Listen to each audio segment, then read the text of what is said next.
So throughout this month, we've been sharing stories connected to the Biafran War of 1967 to 1970. And today, we want to tell you the story of the recovery of the Igbo people after the economic destruction of that war.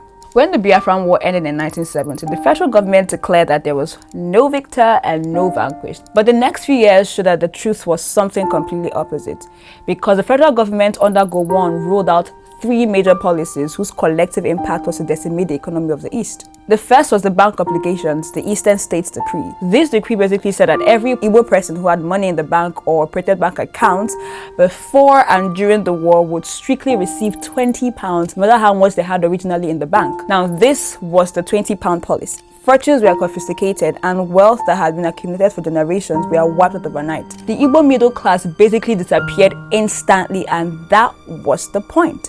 The second policy attack was the Abandoned Property Decree. The government passed a policy that properties abandoned by Ndi Igbo, especially in Port Harcourt, Lagos, and parts of the north, would be considered forgone and then transferred to any person who claimed it legally. This led to a massive loss of properties owned by Igbos in these areas, which further devastated the region economically, of course.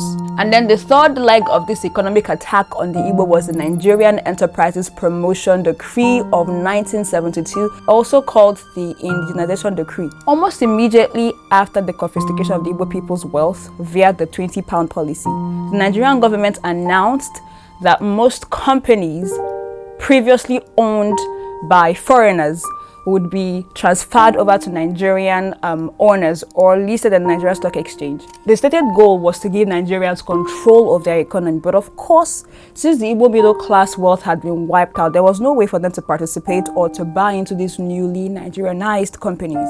This was a once-in-a-lifetime wealth transfer designed to pass the Igbo by, and it largely worked. While a new class of Nigerian business elite emerged, the Igbo largely watched from the sidelines, unable to participate and seemingly eliminated and cut off from the economic scene. However, today we see that things have largely improved economically, and Igbos are active in the economy both at home and abroad. Now the question is, how did this happen?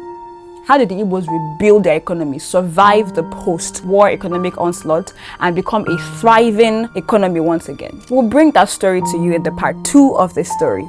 Follow us, share, and of course comment, and stay tuned for the next part.